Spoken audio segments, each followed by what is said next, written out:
Shalom saudaraku, selamat pagi. Jumpa lagi kita dalam acara BLC Bible Lovers Club, yaitu membaca Alkitab secara teratur dari kitab Kejadian Perjanjian Lama sampai kitab Wahyu Perjanjian Baru. Hari ini kita memasuki Kejadian pasal 8 yang terdiri daripada 22 ayat. Judul perikop air bah surut. Dengan saya Pendeta Deborah Dumasisyani Partambunan dari CBM 7 TV. Mari kita berdoa. Besar kasih karuniamu bagi manusia. Rancanganmu adalah rancangan damai sejahtera bagi kami Tuhan.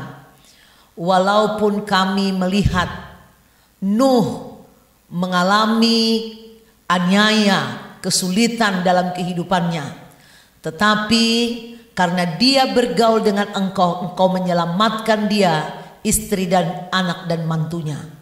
Kami pun mau bergaul dengan firman-Mu. Biarlah kami boleh lebih mengenal engkau lebih dalam lagi masuk hadirat-Mu. Kami sambut firman-Mu, Tuhan Roh Kudus menolong kami. Dalam nama Tuhan Yesus. Amin. Kitab Kejadian pasal 8 ayat 1 sampai 22, perikop air bah surut. Maka Tuhan mengingat Nuh dan segala binatang liar dan segala ternak yang bersama-sama dengan dia dalam bahtera itu, dan Tuhan membuat angin menghembus melalui bumi sehingga air turun. Ditutuplah mata-mata air samudra raya serta tingkap-tingkap di langit, dan berhentilah hujan lebat dari langit, dan makin surutlah air itu dari muka bumi. Demikianlah berkurang air itu sesudah 150 hari. Ayat 4. Dalam bulan yang ketujuh, pada hari yang ke-17 bulan itu, terkandaslah bahtera itu pada pegunungan Ararat. 5. Sampai bulan yang ke-10 makin berkuranglah air itu. Dalam bulan yang ke-10 pada tanggal 1 bulan itu tampaklah puncak-puncak gunung. Ayat 6. Sesudah lewat 40 hari, maka Nuh membuka tingkap yang dibuatnya pada bahtera itu. Ayat 7. Lalu ia melepaskan seekor burung gagak, dan burung itu terbang pulang pergi sampai air itu menjadi kering dari atas bumi. Ayat 8. Kemudian dilepaskannya seekor burung merpati untuk melihat apakah air itu telah berkurang dari muka bumi.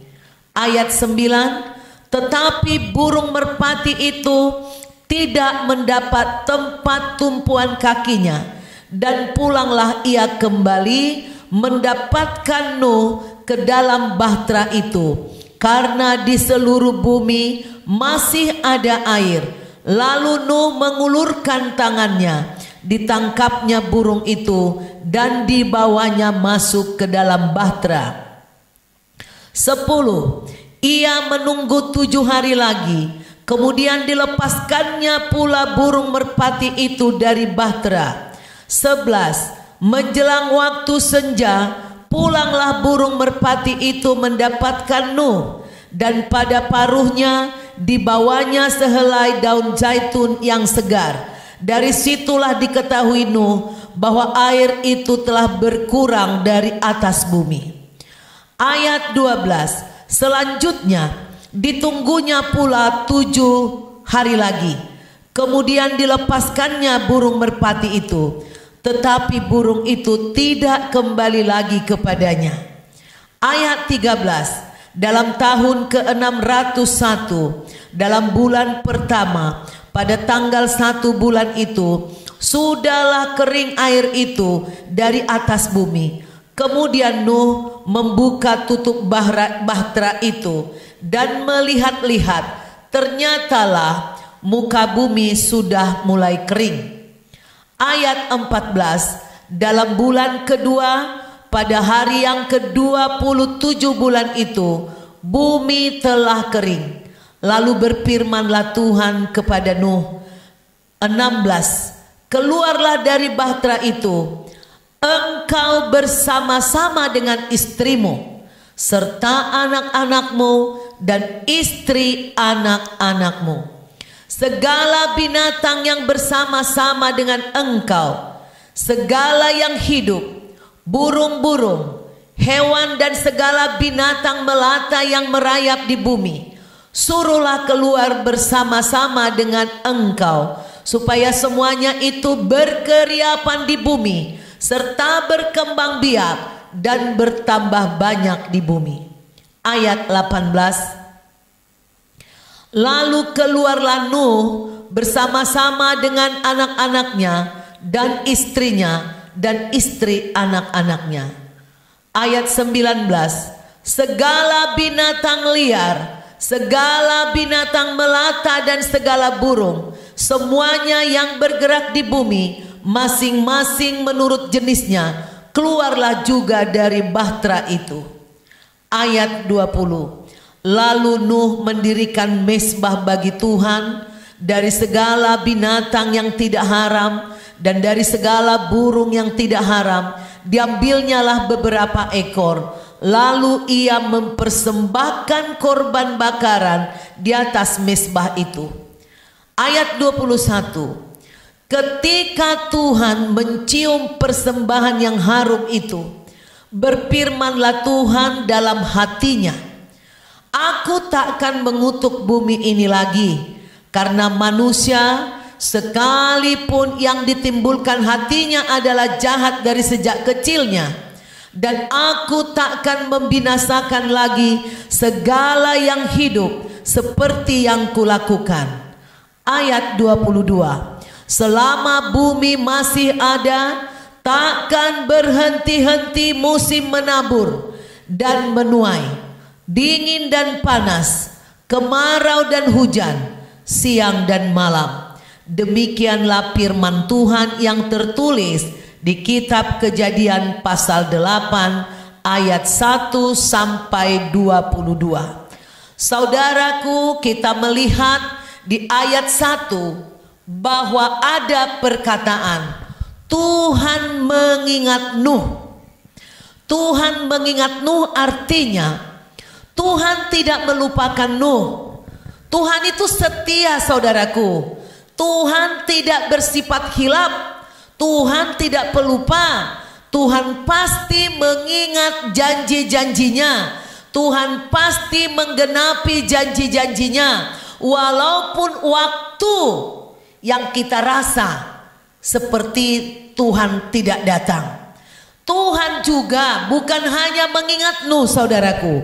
Dikatakan Tuhan juga mengingat semua binatang liar yang ada di bahtera itu. Tuhan juga mengingat ternak yang ada di bahtera tersebut. Mereka sudah berbulan-bulan, ada kurang lebih 5 bulan terapung di atas air, berada di dalam bahtera yang tertutup rapat, dan tidak ada firman selama 5 bulan itu atau petunjuk-petunjuk yang menunjukkan bahwa Tuhan ready, dia ada di sekitar kita. Mereka hanya bisa melihat ke langit, saudaraku. Menunggu dan menunggu, menanti dan menanti. Itulah yang dilakukan Nuh sekeluarga dan para ternak itu. Menunggu bukan suatu pekerjaan yang enak. Menunggu siapapun selalu mengatakan itu adalah suatu pekerjaan yang sangat membosankan. Tetapi menunggu Tuhan bukan menunggu sesuatu yang sia-sia. Tuhan sesungguhnya menjaga mereka, menunggui mereka, tapi manusia bisa saja tidak merasakan kehadiran Tuhan. Tuhan itu maha hadir, maha setia, maha kasih. Tuhan memelihara Nuh sekeluarga dan binatang ternak, binatang liar, binatang apapun yang ada di dalam bahtera. Tuhan juga mengingat Nuh. Jadi ingatlah, saudaraku, kalau kita sedang berdoa, menunggu sesuatu dari Tuhan, tetapi kita merasa sepertinya doa kita tidak dijawab. Ingat, Tuhan pasti menjawab. Soal waktunya kapan dan apa jawaban Tuhan, kita tidak bisa atur. Tuhan pasti menjawab doa kita untuk kebaikan kita. Saudaraku, mungkin sepertinya masalah kita tidak digubris oleh Tuhan. Ya, kita berdoa supaya Tuhan memberi kita berkat uang misalnya, tapi kok kita malah kadang ditipu orang, malah rugi yang kita jual, malah kita kehabisan, datang penyakit, malah keadaan makin parah. Kadang-kadang saudaraku, itu diizinkan untuk menguji hati kita. Jangan bosan berdoa meskipun jawaban doamu tidak seperti yang kau inginkan. Dan jangan takut, ketika engkau menanti Tuhan dengan setia, Tuhan pun setia.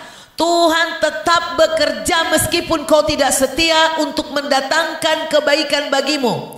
Tuhan akan mendatangkan kebaikan juga untuk sekeliling kita, untuk suami kita, anak cucu kita, mantu kita, bahkan pekerjaan kita, peliharaan kita, ternak kita, usaha-usaha yang kita kerjakan.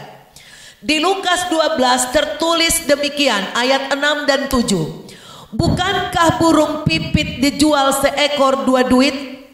Sungguh pun demikian tidak seekor pun daripadanya yang dilupakan Tuhan. Ingat tuh, burung pipit yang sangat murah, tidak seekor pun daripadanya dilupakan Tuhan. Ayat 7 mengatakan gini, bahkan rambut kepala pun terhitung semuanya. Karena itu jangan takut, karena kamu lebih berharga. Kamu lebih berharga daripada banyak burung pipit itu. Di Yesaya 49 ayat 15 dan 16 juga dikatakan demikian. Dapatkah seorang perempuan melupakan bayinya sehingga ia tidak menyayangi anak dari kandungannya? Sekalipun dia melupakannya, aku tidak akan melupakan engkau. Lihat, aku telah melukiskan engkau di telapak tanganku. Tembok-tembokmu tetap di ruang mataku. Ini janji Tuhan melalui kitab Yesaya. Seorang perempuan, saya pernah saudaraku punya bayi umur 3 bulan meninggal karena sakit jantung. Ya, jantung bocor. Sampai hari ini saya tidak pernah melupakan bayi saya itu. Bukan karena saya trauma, cinta kasih kepada bayi yang pernah kita kandung, gak mungkin pupus. Saudaraku, meskipun usia 3 bulan sampai hari ini, gerak-gerik bayi saya yang 3 bulan itu masih menari-nari di mata saya. Tidak mungkin seorang ibu yang baik melupakan bayi yang pernah dikandungnya meskipun sudah meninggal. Apalagi Tuhan, dia memberikan itu contoh. Tuhan tidak akan pernah melupakan kita. Tuhanlah yang membuat kita lahir ke bumi ini, supaya kita tidak ada yang sombong. Meskipun kau lebih cantik dari sesamamu, lebih ganteng, lebih kaya, lebih hebat, lebih pintar, jangan sombong. Engkau hanya buatan Tuhan. Semua yang kau terima adalah buatannya. Dan Tuhan mengatakan dia tidak akan melupakan engkau. Dia lukiskan engkau di tangannya. Saudaraku, mari kita lihat di ayat suta tadi 1. Nuh mencari tahu apakah bumi sudah kering atau belum. Lalu Nuh melepas burung gagak, ya.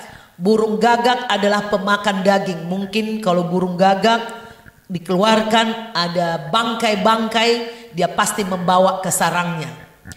Kemudian saudaraku, di ayat 8 dan 7, Nuh melepaskan burung merpati. Lalu burung ini kembali lagi.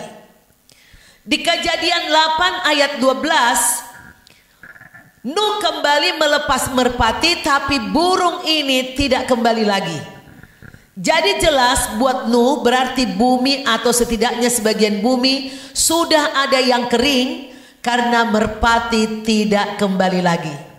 Lihatlah saudaraku, dikatakan bahwa Nuh itu seorang yang bergaul dengan Tuhan. Iman bekerja juga dengan pikiran kita sehingga Tuhan memberikan kita siasat. Tetapi siasat yang dari Tuhan, cara berpikir dari Tuhan, mekanisme kerja daripada Tuhan. Kita harus menggunakan otak kita, tapi otak yang sudah diterangi firman Tuhan. Jadi banyak kali orang mengatakan jangan pakai otak, itu salah.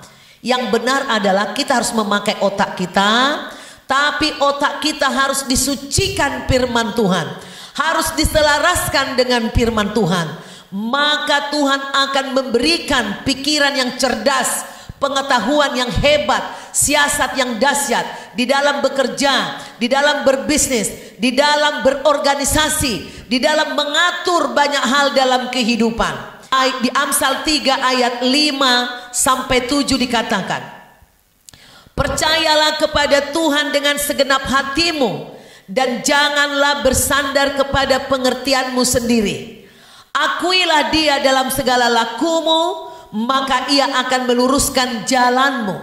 Janganlah engkau menganggap dirimu sendiri bijak, takutlah akan Tuhan dan jauhilah kejahatan. Lihat saudaraku, betapa cerdasnya Nuh bisa mengetahui air bah datang. Dia membuat bahtera yang hebat. Dia bisa menyiapkan ternak dan binatang-binatang yang perlu untuk mengisi bumi. Itu hikmat dari Tuhan, memakai pikiran. Dan kemudian saudaraku, dia praktekkan di Kejadian 8 ayat 12. Dia melepas merpati tadi, tetapi merpati tidak kembali, artinya bumi mungkin sudah kering tetapi belum total. Kejadian 8 ayat 13, Nuh melihat bahwa bumi sudah kering. Kejadian 8 ayat 14 mengatakan bumi sudah kering. Di Kejadian 8 ayat 18 dikatakan meskipun bumi sudah dilihat Nuh sudah kering, tapi Nuh belum keluar, menunggu petunjuk Tuhan. Ini jangan terburu nafsu, jangan mengandalkan kekuatan otakmu, jangan hanya menghitung-hitung keuntunganmu. Engkau harus menunggu, bertanya, bergumul, apa kehendakmu Tuhan.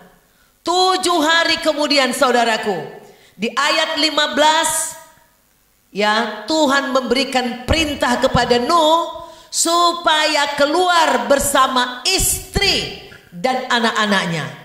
Ingat saudaraku, Tuhan memberi perintah tidak mungkin serampangan, tidak asal-asalan. Setiap urutan perkataan Tuhan itu ada maksud dan tujuan yang mulia. Dikatakan tadi urutannya adalah keluar dari bahtera, istri Nuh beserta istri, baru serta anak-anaknya, ya. Tetapi di ayat 16 Nuh keluar bersama istri, baru di ucapannya ya, di perkataan firman Tuhan. Tetapi bukan tetapi saudaraku, maksudnya Tuhan dalam firman ini mau mengajarkan Nuh sebagai seorang laki-laki, sebagai suami, sebagai imam, agar menghormati istrinya. Istri bukan hanya semacam penolong seperti pembantu untuk masak bagi dia, bagi anak-anaknya, bagi binatang-binatang yang ada di bahtera itu. Istri adalah teman dia diskusi untuk mengerjakan selama ini apa yang diperintahkan oleh Tuhan, mulai dari membuat bahtera sampai mengisi penuh bahtera itu dengan binatang-binatang dan kebutuhan mereka. Istri Nuh pasti capek setiap hari mengurus keluarga yang ada di bahtera. Maka Tuhan menghormati kedudukan perempuan.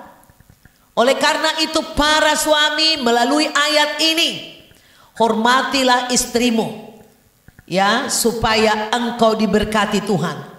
Saudaraku, mengingat jasa kelelahan istri Nuh, tentu selama mendampingi Nuh sebelum masuk bahtera dan sesudah masuk bahtera, dia pasti repot sana sini. Itulah sebabnya ada firman Tuhan di 1 Petrus 3 ayat 7. 1 Petrus 3 ayat 7 berbunyi demikian. Demikian juga kamu, hai suami-suami, hiduplah bijaksana dengan istrimu sebagai kaum yang lebih lemah. Hormatilah mereka sebagai teman pewaris dari kasih karunia, yaitu kehidupan, supaya doamu jangan terhalang. Ingat, suami-suami, hidup bijaksana dengan istri. Engkau hebat, engkau sukses, itu adalah berkat dari Tuhan untukmu sebagai satu kesatuan suami istri, pasanganmu. Meskipun istrimu hanya seorang ibu rumah tangga, jangan bilang ini semua karena kerja kerasku. Marilah kita selalu mencari kehendak Tuhan, teliti dan taat. Jangan ada yang tertinggal dari firman Tuhan itu. Saudaraku, segala hal yang ada dalam firman Tuhan, seperti memutuskan jodoh, memutuskan studi, kita harus teliti, berdoa, menguji, bertanya kepada Tuhan, berpuasa, supaya kita mendapatkan yang tepat seperti keinginan Tuhan, sehingga kehidupan kita boleh menjadi berkat di bumi seperti Nuh. Di Kejadian 8 ayat 20 kita lihat Nuh membuat mezbah dan memberi persembahan kepada Tuhan, yaitu dalam bentuk korban bakaran dari binatang yang tidak haram. Saudaraku, seringkali kita mengatakan, aduh puji Tuhan, syukurlah Tuhan masih sayang. Itu menunjukkan bahwa kita sedang mensyukuri kebaikan Tuhan dalam hidup kita. Nah, mungkin juga saking bersyukurnya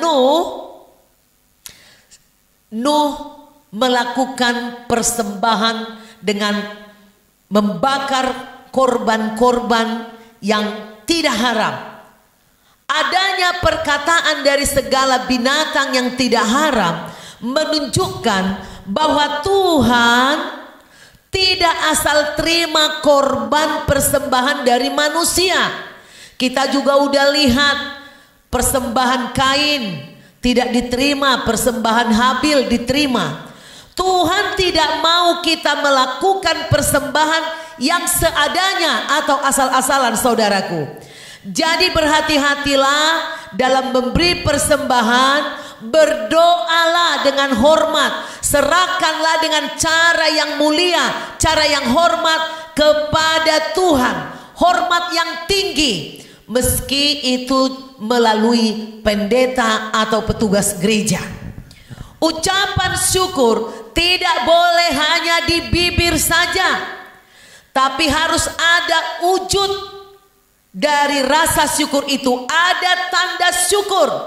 Ingat saudaraku, mempersembahkan sesuatu kepada Tuhan bukan menyumbang. Jadi saudaraku, persembahanmu bukan sumbangan sebenarnya kepada gereja, bukan sumbangan kepada Tuhan. Persembahanmu adalah rasa syukur, menghormati, menghargai sesuatu yang sudah kau terima dari Tuhan untuk kau kembalikan kepada Tuhan. Jadi jangan pernah lagi mengatakan aku menyumbang pendeta, aku menyumbang gereja. Apalagi misalnya tahu-tahu pendeta itu lupa, gereja itu lupa, gereja itu tidak memiliki kebiasaan mengirim ucapan terima kasih. Saudaraku, ingatlah, persembahanmu bukan sumbangan. Kejadian 8 ayat 21 sampai 22. Ingatlah ketika kita mempersembahkan sesuatu kepada Tuhan, seperti yang dilakukan Nuh, maka terjadilah hal sebagai berikut. 1. Tuhan berjanji tidak akan pernah lagi ada banjir di bumi. Itu yang tertulis di Kejadian 8 ayat 21. Dan di Kejadian 9 ayat 8 sampai 17 besok akan kita bahas. Itu ada janji tidak akan ada lagi banjir. Maksudnya banjir seperti di zaman Nuh yang universal, seluruh bumi tenggelam. Ya. Kejadian 8 ayat 22 berbicara tentang tabur tuai.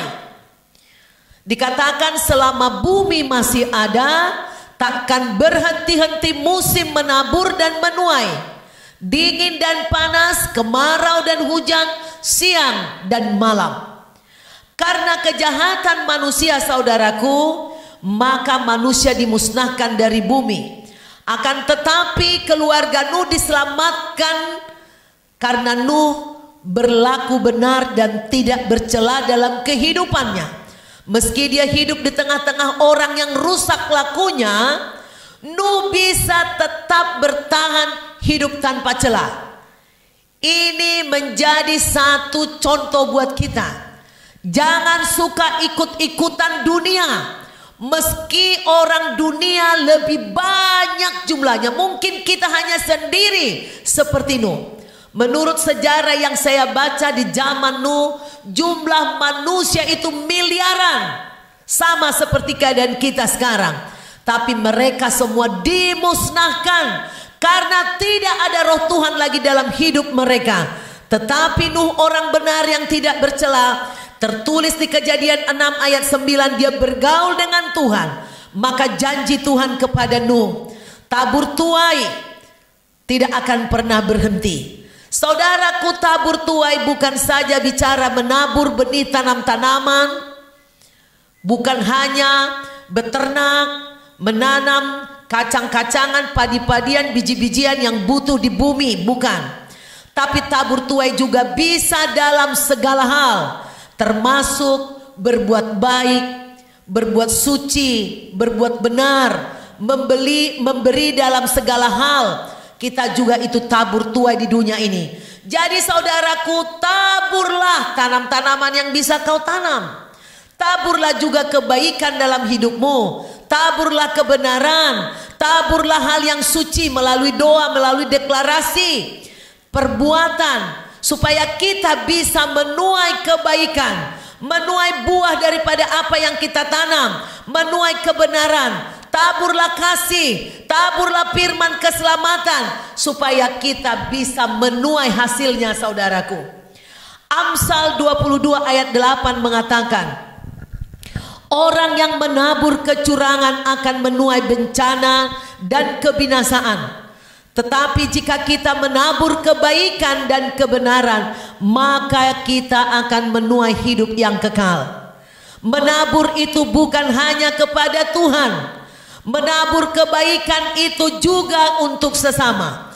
Di Amsal 22 ayat 8 dikatakan, orang yang menabur kecurangan akan menuai bencana dan tongkat amarahnya akan habis binasa.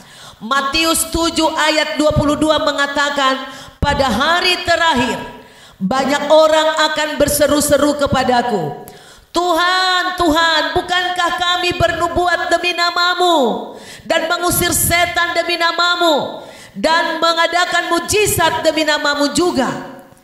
Di ayat 23 dikatakan, pada waktu itulah aku, Tuhan Yesus, akan berterus terang kepada mereka dan berkata, aku tidak pernah mengenal kamu. Enyahlah daripadaku, kamu sekalian pembuat kejahatan. Saudaraku, firman ini bukan berarti menentang orang yang mengusir setan. Bukan maksudnya menentang orang yang bernubuat. Bukan maksudnya menentang orang yang mengadakan mujizat demi nama Yesus. Tetapi maksudnya, bila pun saudara ada kuasa diberikan Tuhan karunia Roh Kudus untuk bernubuat, untuk mengusir setan, untuk berbahasa roh, untuk mengadakan mujizat demi nama Yesus, membangkitkan orang mati, Jika engkau tidak mengasihi orang-orang lemah, mengasihi orang-orang miskin, jika engkau tidak mengasihi orang-orang tertindas, Tuhan akan mengusirmu, mengenyahkanmu. Dan Tuhan mengatakan engkau adalah pembuat kejahatan. Lakukanlah hal kasih, taburlah hal-hal yang baik, bukan hanya kepada Tuhan, tapi kepada semua manusia, terlebih kepada orang-orang miskin, kepada orang-orang yang cacat, yatim piatu, janda-janda, orang-orang lemah, orang-orang yang hina. Tolonglah mereka, bertindaklah adil, belalah hidup orang-orang yang lemah, tapi jangan engkau menyusahkan, menyakiti, bertindak tidak adil kepada orang benar. Demikianlah Tuhan, demikianlah firman Tuhan dari kitab Kejadian pasal 8 hari ini bagi kita. Biarlah kita semua terberkati. Mari kita berdoa. Terima kasih Tuhan untuk firman-Mu. Mampukanlah umat-Mu yang membaca firman ini berbuat baik, supaya mereka mampu menabur kebaikan. Mereka tidak takut melakukan hal-hal yang benar, meskipun mungkin hidup mereka dalam kesunyian, dalam kesendirian. Tapi biarlah anak-anak-Mu berani bertindak benar, meskipun ada aniaya, ada celaan, ada cibiran dari orang-orang fasik. Kami percaya Engkau memberkati mereka semua, menerima upah apa yang mereka tabur, mereka tuai, dan mereka menjadi berkat di bumi. Dalam nama Tuhan Yesus. Terima kasih Tuhan untuk firman-Mu. Haleluya. Amin. Saudaraku, jangan lupa jika engkau terberkati dengan firman ini, bagikan. Seluruh keluargamu wajib membaca dan mendengarnya, menontonnya. Suami, istri, anak-anak, kalau ada orang tua, semua, ke tetangga, ke teman sekolah, semuanya bagikan firman ini supaya mereka membaca firman Tuhan. God bless you. Sampai jumpa besok. Kejadian pasal 9.